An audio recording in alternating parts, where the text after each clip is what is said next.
Good evening. पिछली classes में हमने द चार्टर एक्ट ऑफ 1813 की बात की थी, 1813 के चार्टर अधिनियम की बात की थी। अब अगला टॉपिक उठाते हैं हम, जिसमें हम बातचीत करेंगे 1833 के चार्टर अधिनियम की। तो लिखते हैं heading, the charter act of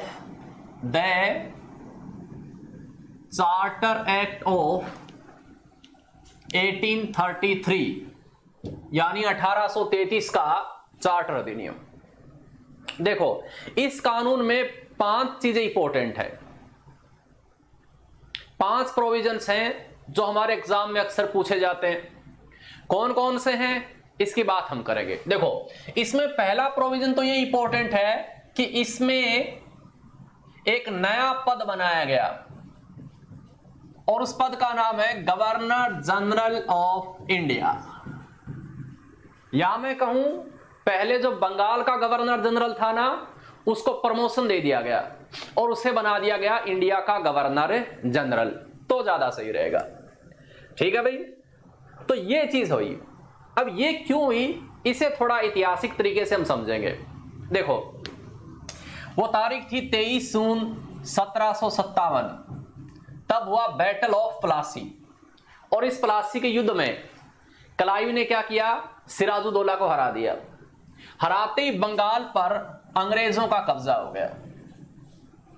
फिर ये कब्जा बढ़ते बढ़ते बढ़ते बढ़ते 1817-18 में अंग्रेजों ने मराठों को हरा दिया। और मराठों के अंदर इंडिया का बहुत बड़ा इलाका था, चाहे वो महाराष्ट्र हो, गुजरात हो, एमपी हो, यानी सेंट्रल इंडिया हो, या फिर राजपुताना हो, या फिर वो मराठवाड़ा क्षेत्र हो, ये तमाम क्षेत्र, और साथ में दिल्ली भी। दिल्ली तो वैसे सेकंड एंग्लो मराठा वॉर में चली गई थी मराठाओं के हाथ से। 1802 के आसपास जनरल लेक ने दिल्ली पर कब्जा कर लिया था। तो कुल मिला के 1817-18 में मराठों की हार के साथ ही अंग्रेजों के सामने जो भी चुनौती थी सब खत्म हो गई थी। 1799 में टीपू सुल्तान शहीद हो चुके थे और उसके बाद धीरे धीरे लगभग पूरा भारत घुटने टेक चुका था भाई। जब ये 1833 में एक्ट आया था, तब भारत के कुछ ही इलाके ऐसे थे जो अंग्रेजों के प्रभाव क्षेत्र से दूर थे, जिन्होंने अंग्रेजों के सामने घुटने नहीं टेके थे, लेकिन वो भी टेकने वाले थे। जैसे कौन? जैसे सिख। पंजाब के कौन? सिख। आज का पंजाब है, पाकिस्तान का पंजाब वाला इलाका है, फिर खैबर पख्तूनख्वा वाला इलाका है और कश्मीर है। यहां पर एक सिख साम्राज्य था, तो ये अभी ब्रिटिशर्स के दायरे से बाहर था। और दूसरी चीज सिंध थी। कौन था? सिंध। सिंध में अमीरों का शासन था, 4 भाई शासन करते थे। इस सिंध को 1843 में मिलाया था इंडिया में। बाकी लगभग पूरा भारत अंग्रेजों के कब्जे में आ चुका था। और बाकी नेपाल है, भूटान है, बर्मा है, ये भी थोड़े क्या थे, अंग्रेजों के प्रभाव से दूर थे। इसका मतलब 1833 तक आते आते अंग्रेजों का साम्राज्य तो पूरे भारत में फैल चुका था, लेकिन अंग्रेजों के अधिकारी का क्या नाम था? Governor general of Bengal. इसका मतलब शासन पूरे भारत पे है और नाम क्या है? Governor general of Bengal.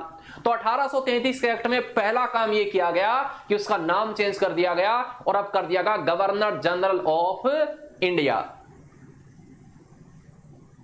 Bharat का गवर्नर जनरल। और वो पहला गवर्नर जनरल बना कौन? और वो बना, ये सम्मान मिला विलियम बेंटिक को। किसको? विलियम बेंटिक को, ये बना। तो अगर आपसे कोई सवाल ये पूछे कि भारत का पहला गवर्नर जनरल कौन था, तो आप जवाब देना विलियम बेंटिक। हकीकत में बेंटिक पहले बंगाल का गवर्नर जनरल था भाई, ठीक। ये शायद 1829 के आसपास आया था। विलियम बेंटिक कब आया था? 1829 के आसपास आया था। तो जब आया था तो बंगाल का गवर्नर जनरल था, फिर बीच में ये एक्ट आ गया 1833 का और इसे बना दिया गया भारत का गवर्नर जनरल। और ये 1835 तक ये इंडिया का गवर्नर जनरल रहा भाई। ठीक है, भारत के इतिहास में इसको याद किया जाता है बड़े अच्छे शब्दों में भाई।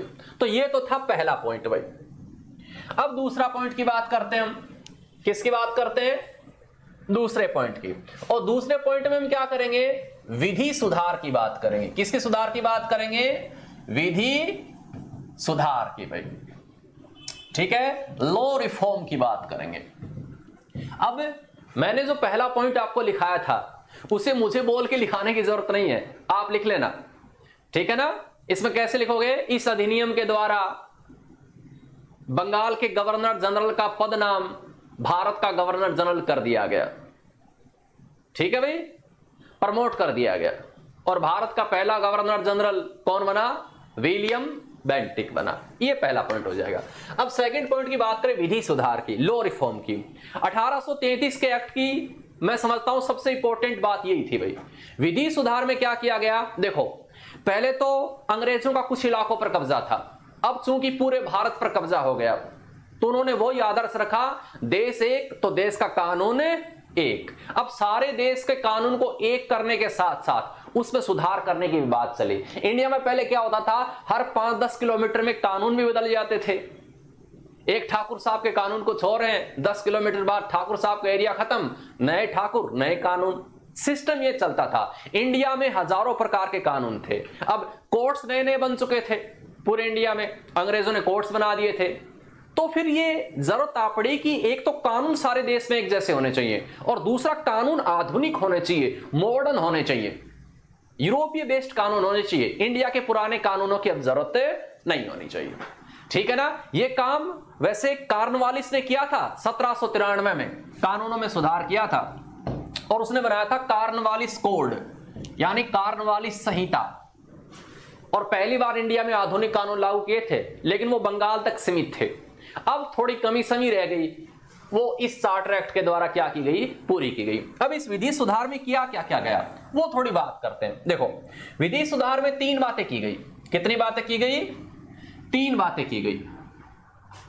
सबसे पहले तो एक विधि आयोग की नियुक्ति की गई, लॉ कमीशन की। किसकी नियुक्ति की गई, विधि आयोग की नियुक्ति की गई, यानी लॉ कमीशन की नियुक्ति की गई। पहला काम तो यह किया गया, ठीक है। इसका काम क्या था, इसका काम था भारत में जितने भी कानून चलते हैं, लॉ चलते हैं, उनका संहिताबद्धीकरण करना, संहिताबद्ध करना, यानी उनको क्या करना, कोडिफाई करना, कोडिफाइड करना। देखो इसका मतलब सुनो, इंडिया में लाखों कानून चलते थे भाई, अलग अलग प्रकार के चलते थे। तो उनमें जो सही कानून है, अच्छे कानून हैं, तो बेकार को तो हटा देना और अच्छे कानूनों को लिख लेना, ठीक है ना। आज जितने भी कानून की किताबें चलती इंडिया में, आपने पढ़ा होगा सीपीसी, ठीक है ना, IPC, CrPC, civil procedure code होता है, इंडियन पेनल कोड होता है, ठीक है ना। ये सब इसी विधि आयोग का क्या है, किया धरा है भाई, ठीक है। तो इंडिया में जितने भी कानून चलते थे उनको कोडिफाई कर दिया गया, मतलब उनको लिख दिया गया। वो निश्चित हो गए कि इसी कानून के हिसाब से भारत का पूरा जुडिशरी सिस्टम चलेगा। ये बहुत क्रांतिकारी विचार था भाई। तो ये विधि आयोग की नियुक्ति की गई, पहली बात। दूसरा क्या किया गया, एक विधि सदस्य बनाया गया गवर्नर जनरल की काउंसिल में। क्या बनाया गया, विधि सदस्य। भाई गवर्नर जनरल की एक काउंसिल थी ना, उस काउंसिल में एक लॉ मेंबर बनाया गया, विधि सदस्य क्या किया गया, बनाया गया। देखो हमने आपको बताया था कि 1773 में 4 सदस्यों की एक काउंसिल बनाई गई थी गवर्नर जनरल की। अब उसमें क्या होता था, ये 4 सदस्य में कभी एक सदस्य हटा दिया जाता था, कभी जोड़ दिया जाता था। समस्या ये थी, ठीक है। कार्नवालिस आया, उसने हटवा दिया, कोई और आया, उसने जुड़वा दिया, तो ये निश्चित नहीं होता था। अब क्या किया गया, 1833 में कह दिया गया कि एक चौथा मेंबर होगा भाई इसमें, गवर्नर जनरल की काउंसिल में, ये परमानेंट होगा, अब हटेगा नहीं। और उसे किसको बनाया गया, मैकाले को।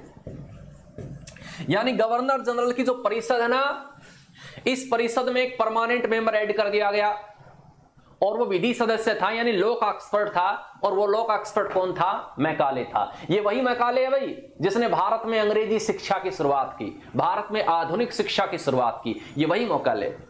तो इस मैकाले को क्या किया गया, गवर्नर जनरल की काउंसिल का 4th मेंबर बनाया गया और परमानेंट बनाया गया। ये चीज की गई। और तीसरी चीज एक और भी है इस विधि सुधारों में भाई। तीसरी चीज क्या है, एक और भी है इस विधि सुधारों में। इसमें क्या किया गया, तीसरी चीज में शक्ति का केंद्रीकरण किया गया, ठीक है भाई।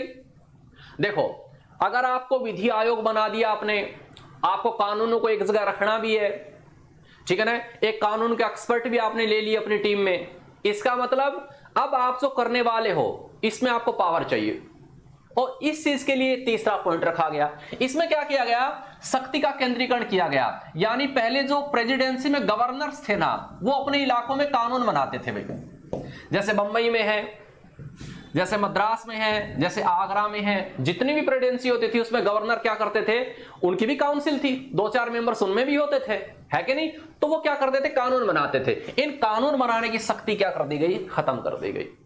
अब सारे देश के लिए, पूरे भारत में कानून सिर्फ बनाएगी गवर्नर जनरल और उसकी काउंसिल, यानी विलियम बेंटिक बनाएगा और उसकी काउंसिल में जो 4 मेंबर्स थे ना, वही बनाएंगे पूरे भारत के लिए, सभी धर्मों, सभी क्षेत्रों, सभी लोगों के लिए। अब गवर्नर्स कानून अलग नहीं बना सकते, ये चीज कर दी गई, ठीक है ना। और जो वो कानून बनाएंगे उसको कानून नहीं कहेंगे, एक्ट नहीं कहेंगे, उसको कहेंगे रेगुलेशन। क्या कहेंगे, रेगुलेशन। ये चीज है भाई। तो विधि सुधार में 3 पॉइंट्स आ जाते हैं लॉ रिफॉर्म में। आप कैसे लिखोगे इन 3 पॉइंट्स को, ठीक है। आप सेकंड टॉपिक ऐसे लिखोगे, ऐसे सेकंड करके विधि सुधार, लॉ रिफॉर्म। और इन लॉ रिफॉर्म में क्या करोगे, पहला पॉइंट लिखोगे ऐसे, और पहले पॉइंट में क्या करोगे, एक विधि आयोग की नियुक्ति की गई, a law commission was appointed, ठीक है ना। पहला पॉइंट ऐसे लिखोगे, विधि आयोग की नियुक्ति की गई, लॉ कमीशन वाज अपॉइंटेड। दूसरा पॉइंट कैसे लिखोगे इसमें, दूसरा पॉइंट ऐसे लिखोगे, गवर्नर जनरल की परिषद में एक चौथा विधि सदस्य नियुक्त किया गया। गवर्नर जनरल की परिषद में एक चौथा विधि सदस्य नियुक्त किया गया, ऐसा लिखोगे। A fourth law member include in council of governor general, fourth law member include in council of governor general, ये किया गया। और वो कौन बना, उसको भी लिखोगे उसी लाइन में। वह चौथा, वह स्थायी सदस्य मैकाले था, वह विधि सदस्य मैकाले था, ऐसा लिखोगे, ठीक है भाई, ये लिखोगे। और उसके बाद में तीसरा पॉइंट क्या लिखोगे इसमें, इसमें ये लिखोगे, प्रांतों के गवर्नर्स की विधि निर्माण की शक्ति समाप्त कर दी गई, ये लिखोगे तीसरा पॉइंट, ठीक है ना। Law making powers of the governors were dismissed या अबोलिश्ड, ठीक है ना, यानी खत्म कर दी गई। तो ये 3 पॉइंट्स हो गए इस लॉ रिफॉर्म वाले पॉइंट में भाई, ठीक है भाई। अब हम क्या करेंगे, इस 1833 के चार्टर एक्ट में हमने 2 बातें कर ली। एक तो पहली बार गवर्नर जनरल बना, और दूसरा उसने क्या किया, कानून में जबरदस्त सुधार कर दिए, ऊपर से नीचे तक कानून का पूरा ढांचा ही बदल दिया।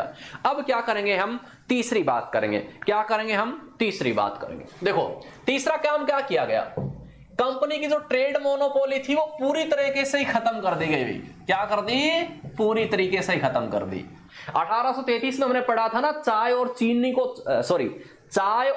को छोड़कर सारी एकाधिकार खत्म किया वस्तुओं पर। अब वो चाय और चीन भी नहीं रहा भाई, टी और चाइना ये भी नहीं रहा। इसका मतलब पहले ईस्ट इंडिया कंपनी को ये अधिकार था, ठीक है, और अधिकार क्या था, एकाधिकार था, मोनोपोली थी कि इंडिया से वही व्यापार करेगा। तो 1813 में क्या कर दिया, 2 चीज छोड़ दी और कहा कि बाकी सब चीजों में सब व्यापार करेंगे। अब ये 2 चीज भी खत्म कर दी। इसका मतलब ये हुआ कि अब इंडिया से कोई भी अंग्रेज व्यापारी चाय का व्यापार भी कर सकता है और वो चाइना से व्यापार भी कर सकता है। तो आपसे सवाल ऐसे पूछेंगे कि इस अधिनियम के तहत भारत में कंपनी के व्यापारिक एकाधिकार का अंत किया गया, ठीक है ना, ट्रेड मोनोपोली कब डिसमिस की गई, तो आप क्या बताओगे, 1833 का चार्टर एक्ट। ये तीसरा पॉइंट था भाई। अब एक चौथा पॉइंट भी है जो इंपॉर्टेंट है। क्या है, एक चौथा पॉइंट भी इंपॉर्टेंट है, और वो है धारा 87। कौन सा पॉइंट हो जाएगा अभी, वो चौथा पॉइंट होगा धारा 87। ये पॉइंट अभी चौथा, इसे थोड़ा देखते हैं हम भी। देखो ये धारा 87 बहुत इंपॉर्टेंट है भाई। कैसे, क्योंकि इसमें एक बात कही गई थी कि कंपनी अपनी जो भी नियुक्ति करेगी, अपॉइंटमेंट करेगी, अपने कर्मचारियों की नियुक्ति करेगी, अपॉइंटमेंट करेगी, उसमें किसी भी तरह का कोई भेदभाव नहीं करेगी भाई, उसमें किसी तरह का कोई भी भेदभाव नहीं करेगी, कोई डिस्क्रिमिनेशन नहीं होगा भाई। ये चीज बड़ी इंपॉर्टेंट है भाई। यानी कंपनी जितनी भी नौकरियां देगी ना, अब हिंदुस्तान में ब्रिटिश गवर्नमेंट जितनी भी नौकरियां देगी उसमें कोई भेदभाव नहीं होगा भाई, ठीक है ना। एक ही मापदंड होगा और वो होगा योग्यता। अगर आप में एबिलिटी है, अगर आप में दम है तो एग्जाम पास करो, जो योग्यता चाहिए उसको पूरी करो, और आप नौकरी प्राप्त करो।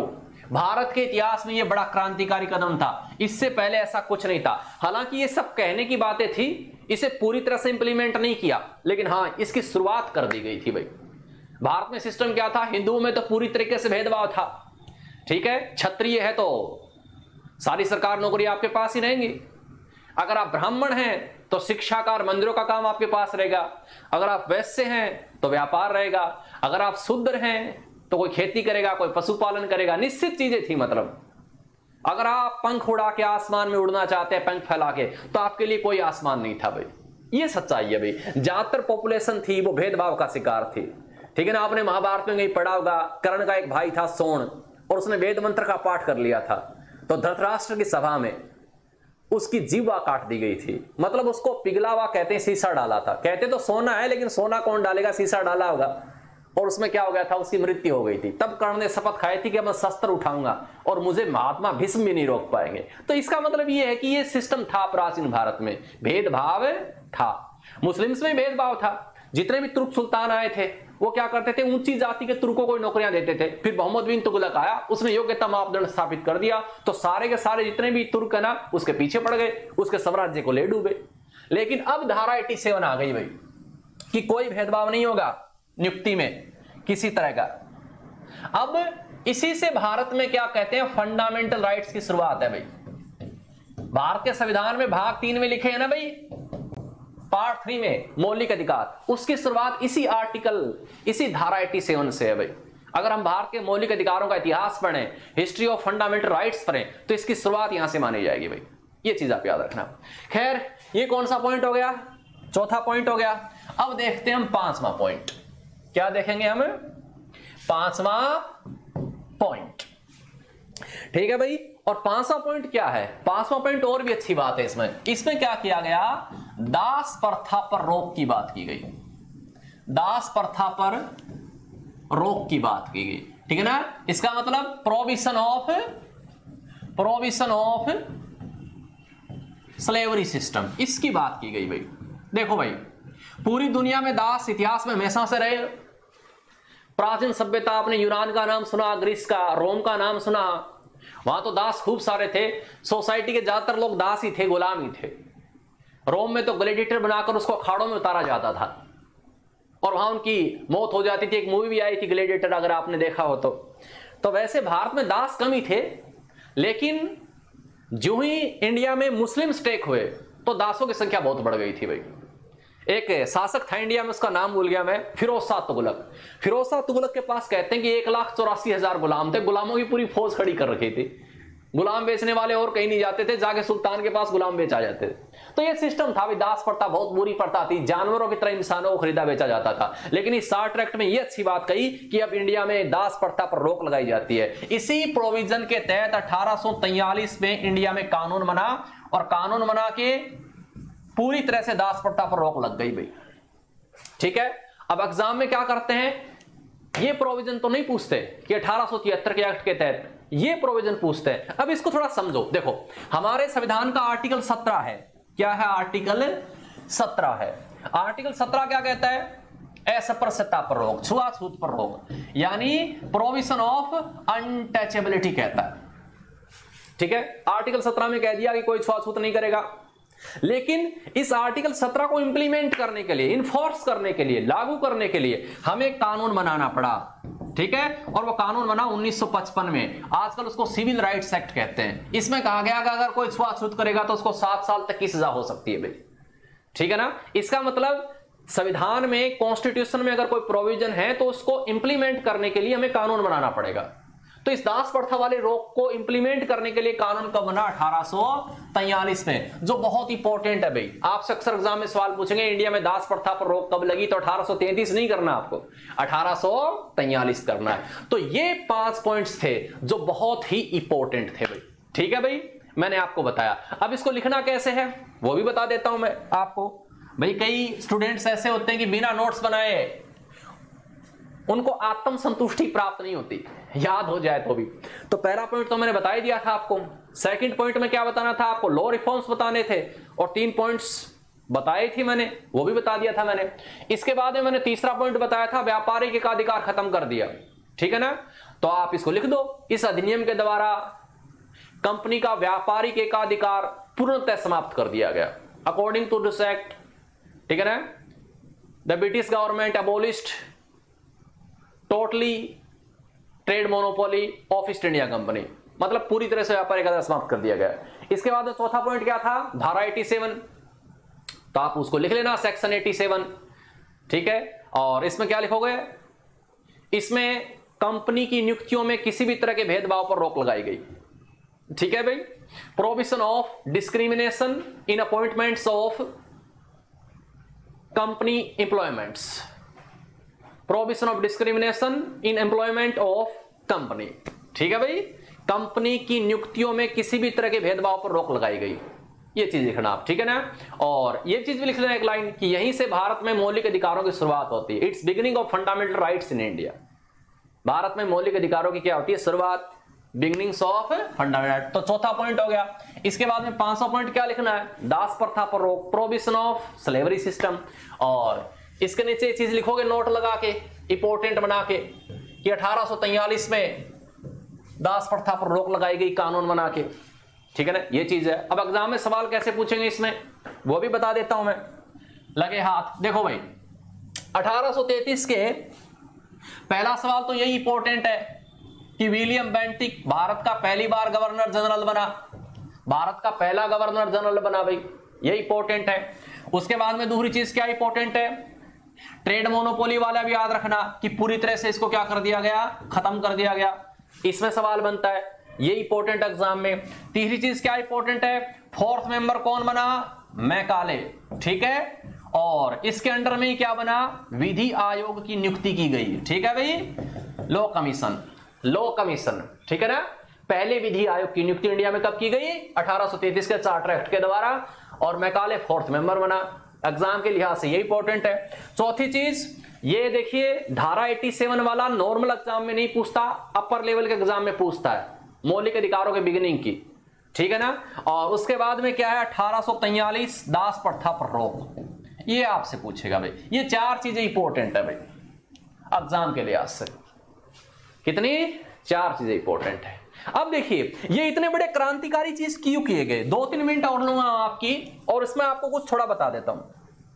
विलियम बेंटिक इंडिया में आता है और आके क्रांतिकारी परिवर्तन कर देता है कि अब कानून एक जैसे होंगे, दास प्रथा नहीं चलेगी, ये होगा वो होगा। ये सब क्यों किया गया, कंपनी का भी व्यापारिक दर खत्म कर दिया गया, कंपनी नामात्र की रह गई, छाया मात्र, कुछ पावर रही नहीं उसके पास। ये इसलिए किया गया क्योंकि ये परिवर्तन इंडिया में जो हुआ उसकी शुरुआत ब्रिटेन से हुई भाई। देखो ब्रिटेन में 1830 में क्या हुआ, एक सरकार आई नहीं, और वो सरकार कौन सी पार्टी की थी, व्हिग पार्टी की थी। किसकी थी, व्हिग। देखो ब्रिटेन की पार्लियामेंट में दो गुट थे, एक तो थे व्हिग और उसके वर्सेस कौन थे, टोरी। टोरी क्या थे, रूढ़िवादी थे। ठीक है, ये नॉर्मली क्या होता था, जो व्यवस्था चली आ रही है, यानी ये राजतंत्र के समर्थक से थे। ठीक है ना, मोनार्की के। और ये व्हिग थे ना, ये थोड़े लिबरल्स थे। क्या थे, लिबरल्स थे। और ये क्या करते थे, पार्लियामेंट की पावर बढ़ाने के यानी डेमोक्रेसी के समर्थक थे। तो पहले तो टोरियों का शासन था, इसी टोरी पार्टी से बाद में कंजर्वेटिव पार्टी बनी हुई। ब्रिटेन की आज जो कंजर्वेटिव पार्टी है ना, जिसका राज है ब्रिटेन पे, वो इसी से बनी। विंस्टन चर्चिल इसी का था, कंजर्वेटिव का। इस व्हिग पार्टी से क्या बनी, लिबरल पार्टी, और लिबरल से क्या बनी, लेबर पार्टी। ये विकास है। तो देखिए भाई, जो टोरी थे वो थोड़े रूढ़िवादी थे, तो पहले तो सरकार इसकी थी। अब ये टोरी की सरकार तो गई हट, और किसकी सरकार बनी, व्हिग पार्टी की। अब व्हिग की पार्टी क्या है, उदारवादी है, इसकी लिबरल्स नीतियां हैं। तो इसने ब्रिटेन में सुधार करना शुरू किया पहले तो सोसाइटी में, और फिर इस व्हिग पार्टी ने इंडिया में सुधार करना शुरू किया भाई। तो पहला कारण तो ये हो गया क्योंकि वहां पर सत्ता परिवर्तन हो गया, उस सत्ता के मकसद कुछ और थे। और दूसरा परिवर्तन क्या हुआ, ब्रिटेन में उस जमाने में बेंथम का टाइम था भाई। ठीक है, जर्मी बेंथम बहुत महान विचारक है, अगर आपने पॉलिटिकल साइंस पढ़ी है तो। उसने कंसेप्ट दिया था, सिद्धांत दिया था, अपनी विचारधारा दी थी। उस विचारधारा को कहते हैं उपयोगितावाद। क्या कहते हैं उसको, उस विचारधारा को कहते हैं उपयोगितावाद भाई। ठीक है, उपयोगितावाद, यूटिलिटेरियनिज्म।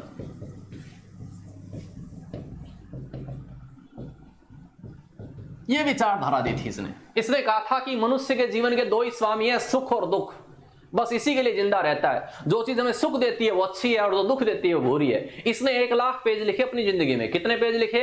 1 लाख। ये बहुत बड़ा क्रांतिकारी समाज सुधारक था। इसने क्या किया था? ब्रिटिश जुडिशियल सिस्टम को पूरी तरह से चेंज कर दिया था और इसके बहुत से अनुयायी थे भाई, फॉलोअर्स बहुत ज्यादा थे। उनमें एक मैकाले भी था, एक विलियम बेंटिंग भी था जो इंडिया आए, और साथ में एक वो थे जेम्स मिल जो जॉन स्टुअर्ट मिल के फादर थे। जॉन स्टुअर्ट मिल ने एक किताब लिखी थी ऑन लिबर्टी 1848 में, उसे स्वतंत्रता का पैगंबर कहते हैं। तो इतने महान लोग इसके क्या थे? फॉलोवर थे भी जर्मी बेंथम के। विलियम बेंटिंग जब इंडिया आ रहा था तो अपना खत लिखा उसने अपने गुरुजी को, तो उसमें लिखा गुरुजी इंडिया में मैं नहीं जा रहा हूं गवर्नर जनरल बन के, आप जा रहे हो। ये चीज है। तो उसमें इस दौर था भाई, यानी पूरे ब्रिटेन में क्रांतिकारी परिवर्तन हो रहा था, उपयोगितावाद का विकास हो रहा था। इस विचारधारा ने कहा जो पुरानी चीजें वो खत्म करो, फालतू की चीजें जो इंसान को तंग करती है, चाहे वो कोई कानून हो कुछ भी हो। पहले ब्रिटेन में सिस्टम होता था अगर आपने एक रोटी भी चुराई है तो आपको सजाए मौत मिलती थी, ठीक है ना। लेकिन इस युग में आने के बाद वो छोटी छोटी सजाएं खत्म हो गई और इंडिया में भी वो चीज क्या हो गई? आगे बढ़ी। और भारत में जो समाज सुधार आगे बढ़ाना ये 1857 की क्रांति के बाद रुक गया, वरना ये काफी अच्छा था भाई, ठीक है भाई। तो इसीलिए इंडिया में 1833 के चार्टर एक्ट में ये सारे प्रोविजंस हुए। आज बस इतना ही, धन्यवाद।